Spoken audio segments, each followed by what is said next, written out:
Hola, ¿qué tal, arcanos? Hace poco más de 100 años, la palabra electrocución no existía. Se podría concluir que la palabra nació con la electricidad. Pero eso no es tan cierto, ya que electrocución es la combinación de dos términos, electro y ejecución. Pero, ¿cómo se llegó a unir la palabra electricidad y la pena capital? Una fuerte disputa comercial. Dos inventores que se ganaron un lugar en la historia del progreso humano. Millones y millones de dólares en juego. Un pobre obrero que se quemó carbonizado en un generador eléctrico. Un dentista sorprendido por la terrible escena. Y un saltimbanqui que andaba quemando patos, vacas, caballos y orangutanes por todos los Estados Unidos. Hace más de 100 años. Tienen la respuesta. Son estas las circunstancias y estos los protagonistas del nacimiento de la silla eléctrica. En esa época, hubo quien pensó que la silla eléctrica haría un aporte a la humanidad, proporcionando un tipo de eliminación física del ser humano que causase menos suplicio que los que se conocían hasta ese momento, como la decapitación o la horca. Es decir, que les parecía misericordioso sentar a alguien en una silla, fulminarlo con electricidad. Una cosa totalmente espantosa. Pero la realidad es que la silla no fue un mandato del corazón misericordioso, sino del bolsillo. Hay que decir que Edison fue un inventor verdaderamente prolijo. Uno de los más importantes de la historia, sería mejor decir. Entre sus invenciones están la bombilla eléctrica, la cámara de cine, el fonógrafo, entre otros alrededor de 800 patentes más. Por otro lado, Westinghouse también tuvo un papel importante en el desarrollo de la tecnología eléctrica. Claro, esto con un poco de ayuda del gran Nikola Tesla, aunque de él hablaremos en otro momento.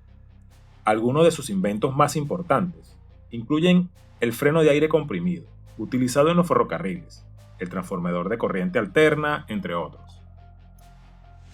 Pero lo que estaba en juego en realidad era nada más y nada menos que el tendido y suministro eléctrico de las nuevas y grandes ciudades de los Estados Unidos, lo que equivaldría millones y millones más para sus arcas bancarias, que ya tenían bastante llenas, por cierto. La diferencia es que la corriente continua de Edison circula solo en un sentido, y por el contrario, la corriente alterna de Westinghouse, como su nombre lo indica, circula durante un tiempo en un sentido y después en sentido opuesto, repitiéndose el proceso en forma constante.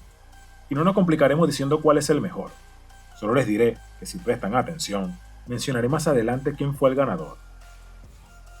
Pues bien, en 1881, el dentista Albert Sowick estaba caminando por una calle de la ciudad de Buffalo, al norte de Nueva York, cuando vio a un obrero de Westinghouse tocar las terminales de un generador eléctrico. Y bueno, pasó lo peor, el pobre quedó carbonizado. Aprovechándose de lo ocurrido con el obrero de Westinghouse, Edison y sus hombres comenzaron a propalar que, obviamente, la corriente de su contrincante era muy peligrosa y, ¿quién querría un elemento de semejante poder destructivo, fuese de uso urbano y doméstico? Obviamente la electricidad que debía llegar a las casas de los estadounidenses era la suya, segura, confiable. Por lo que con un mal gusto impresionante, Edison no solo explicó el hecho como una consecuencia del mal sistema de su adversario, sino que con increíble vulgaridad, al parecer en complicidad con un charlatán de nombre Harold P. Brown, inventor, electricista, ingeniero, etcétera, etcétera. Organizó un espectáculo de feria verdaderamente repulsivo. Fue de ciudad en ciudad, armando un pequeño escenario, en la calle principal del pueblo o en la avenida central. Colocaba un aparato de corriente alterna de alta tensión, muy parecido a los de Westinghouse, y amarraba animales en él, que inmediatamente morían electrocutados. Y para ver esta porquería la gente pagaba, para ver cómo fulminaban gatos, perros, la carne quemada, algo verdaderamente repugnante. Este tipo de demostraciones fue en aumento, y Brown frió perros, liebres, caballos, vacas, ponis y hasta un orangután. Una verdadera atrocidad, si me preguntan. Algunos estaban sorprendidos por la rapidez en que el obrero de Westinghouse había perdido la vida, y toda vez que estaban fulminando animales con bastante eficacia, en lo que decían era un espectáculo, pensaron inmediatamente que las víctimas no habían sufrido nada, por lo que a alguien se le ocurrió la brillante idea de comentárselo al gobernador de Nueva York, David B. Hill, justo cuando el gobernador estaba pensando en un método distinto al de la horca, como forma de ejecución, debido a que cada vez recibía más críticas por el sistema de la soga al cuello. Hill pidió entonces a la legislatura que tomara en cuenta la electricidad para reemplazar la horca.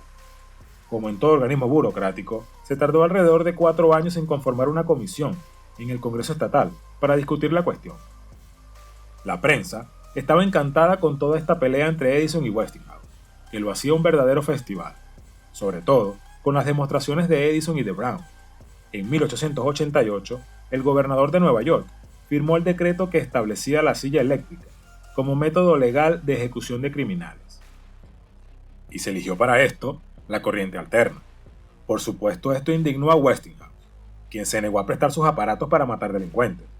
No quería que su sistema quedara asociado con la muerte. Pero en marzo de 1889, el inventor Brown mantuvo una reunión con el superintendente de cárceles de Nueva York para arreglar la instalación de generadores Westinghouse con corriente alterna para las sillas. Pero obviamente Westinghouse no quería vendérselos a los prisiones, por lo que Edison y Brown planearon una treta para comprar 3 mediante intermediarios, por unos $8,000. Westinghouse intentó dar discursos apelando a la conciencia de los ciudadanos, diciendo: con esta ejecución humana es equivalente a quemar vivo a las personas. Pero al final, nada de esto funcionó. La primera ejecución en la silla eléctrica fue la de un tal Ernest Chappell, un francés nacionalizado estadounidense, en la prisión de Sing Sing en Nueva York. Lo que ocurrió no se sabe exactamente, pero lo seguro es que una falla de alguna naturaleza hizo que Chappell saliera de la sala con quemaduras de 3er grado, pero vivo. Como su sentencia era ser ejecutado en la silla eléctrica, no insistieron, ya que no especificaba que debía ser ejecutado hasta morir. La segunda ejecución fue algo más aterrador. Se trataba de William Kemmler, un vendedor de verduras de origen alemán, de unos 40 años, sentenciado por matar a hachazos a su amante novia, la pobre Matilda Tillet-Segler, por celos. Kemmler apeló alegando que la electrocución en la silla era inconstitucional, por tratarse de un método cruel e inusual, como si matar a hachazos a alguien fuese usual o no cruel. Pero bueno, casualmente ese mismo argumento fue utilizado en 1972 por la Corte de los Estados Unidos para abolir la pena de muerte, al menos por un tiempo. El propio Westinghouse presentó los argumentos de Kemmler, pero Edison y su lazarillo Brown quisieron ser testigos del Estado para desmentir que se tratara de una pena cruel. Argumento difícil de mantener, a mi opinión, tomando en cuenta que se trataba de sentar a alguien en una silla y electrocutarlo con 700 voltios. Pero en 1890, la Corte quería estar a la altura de los avances tecnológicos, no quería quedarse atrás y rechazó la apelación. A Kemmler se le informó que sería ejecutado a las 6 del 6 de agosto de 1890. La historia dice que, aunque parecía nervioso, no perdió el control. Al despertar, se vistió con un traje que habían escogido para él, caminó resueltamente hacia la cámara de la muerte. Le preguntaron si tenía algo que decir y dijo: bien, caballeros, les deseo a todos buena suerte en este mundo y pienso que voy a un mejor lugar. Y los papeles han estado diciendo muchas cosas que no han sido. Podríamos narrar todo el procedimiento por el que pasó Kemmler ese día, pero lo resumiremos diciendo que luego de colocados los electrodos en las rodillas, abrochadas las correas que lo asegurarían a la silla, conectado a la cabeza el electrodo con forma de tapa de metal con una esponja dentro y otro conectado a su espina dorsal, para proporcionar un sendero claro por el cuerpo para la corriente. Había un ambiente de tensión por sobradas razones. Todos estaban nerviosos, desde el director de la cárcel hasta el capellán. De alguna manera Kemmler, que se daba cuenta de la tensión, les pidió tranquilidad. Dijo: todo va bien. Los calmó y con voz sonora advirtió: estoy dispuesto. En otro cuarto, el generador Westinghouse aumentaba el voltaje. Las lámparas de un panel de control se iluminaron, indicando que ya habían alcanzado los 700 voltios. Edwin Davis, la historia conservó su nombre, accionó el interruptor por 17 segundos. Se convulsionó contra las correas y su rostro se volvió rojo brillante. Un charlatán de los que nunca faltan dijo: vivimos en una mejor civilización a partir de este día. Pero su impertinente comentario quedó ahogado frente al grito del médico que fue a examinar al condenado y dijo: ¡está vivo! ¡La corriente, pronto! los funcionarios dieron apresuradamente la orden de conectar de nuevo la corriente, el generador estaba apagado y pasó algún tiempo en alcanzar el voltaje otra vez. Una completa pesadilla para Kemmler, que gimió y luchó para tomar aire. Los testigos estaban horrorizados. Algunos espectadores se habían desmayado. El pastor, que había venido a ayudarlo a bien morir, salió a los gritos pidiendo clemencia. Cuando el generador alcanzó 1030 voltios, la corriente se conectó otra vez a la silla. Esta vez se mantuvo por algo más de un minuto. El humo subió por la cabeza de Kemmler, había un olor a carne quemada y un curioso sonido crujiente. Cuando la corriente fue retirada, Kemmler ya había perdido la vida. Como dato curioso, Westinghouse comentó después: lo hubieran podido haber hecho mejor con un hacha. Más molesto que nunca, porque ya se empezaba a decir que los electrocutados en realidad eran Westinghouseados.